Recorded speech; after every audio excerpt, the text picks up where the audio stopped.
Assalamualaikum warahmatullahi wabarakatuh. Saya Yudino Pandi dengan NIM channel D020010 ingin mempresentasikan tugas 10 tentang rekonsiliasi fiskal dalam akuntansi perpajakan. Apa itu rekonsiliasi fiskal? Rekonsiliasi fiskal pada hakikatnya adalah merupakan proses untuk mendapatkan angka laba fiskal atau laba kena pajak dengan melakukan penyesuaian terhadap laba komersial atau laporan laba rugi. Proses rekonsiliasi fiskal ini umumnya dilakukan oleh wajib pajak yang berbentuk perusahaan. Rekonsiliasi yang dilakukan akan menghasilkan koreksi fiskal yang akan mempengaruhi besarnya laba kena pajak serta pajak penghasilan atau PPh terutang. Koreksi fiskal. Koreksi fiskal adalah koreksi yang perhitungan pajak yang diakibatkan oleh adanya perbedaan pengakuan metode, manfaat, dan umur dalam menghitung laba secara komersial dan atau dengan secara fiskal.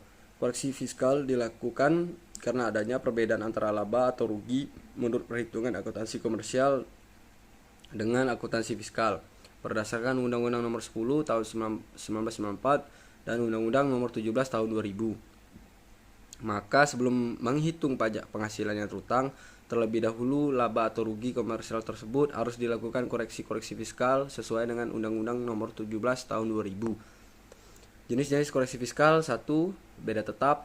Beda tetap merupakan perbedaan pengakuan baik penghasilan maupun biaya antara akuntansi komersial dengan ketentuan Undang-Undang PPh yang sifatnya permanen. Artinya koreksi fiskal yang dilakukan tidak akan diperhitungkan dengan laba kena pajak tahun pajak berikutnya. Yang kedua, beda waktu. Rekonsiliasi beda waktu disebabkan karena adanya beda waktu antara sistem akuntansi dan sistem perpajakan. Jadi transaksi yang menurut akuntansi komersial dan pajak sama, namun terdapat perbedaan yang terletak pada waktu alokasi biaya. Selanjutnya, koreksi fiskal negatif dan positif. 1. Koreksi fiskal negatif. Koreksi fiskal negatif merupakan koreksi fiskal yang mengakibatkan laba fiskal berkurang atau rugi fiskal bertambah, sehingga laba fiskal akan lebih kecil dari laba komersial atau rugi fiskal lebih besar daripada rugi komersial. Yang kedua, koreksi fiskal positif. Koreksi fiskal positif merupakan koreksi yang mengakibatkan laba fiskal bertambah atau rugi fiskal berkurang, sehingga laba fiskal menjadi besar dari laba komersial dan rugi fiskal lebih kecil daripada rugi komersial. Tahapan dalam rekonsiliasi fiskal. Langkah-langkah yang perlu ditempuh dalam melakukan rekonsiliasi fiskal adalah mengenal terlebih dahulu penyesuaian fiskal yang diperlukan. Yang kedua, mengidentifikasikan elemen-elemen penyesuaian untuk menentukan pengaruhnya terhadap laba usaha kena pajak.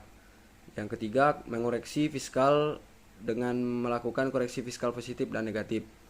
Yang terakhir, melakukan penyusunan laporan keuangan secara fiskal sebagai laporan SPT tahunan pajak penghasilan. Kesimpulan rekonsiliasi fiskal yaitu adalah salah satu hal yang harus dilakukan oleh wajib pajak.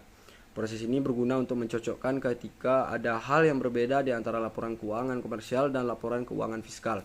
Keduanya harus dibuat dan dicocokkan seakurat mungkin sebelum diserahkan kepada Dirjen Pajak.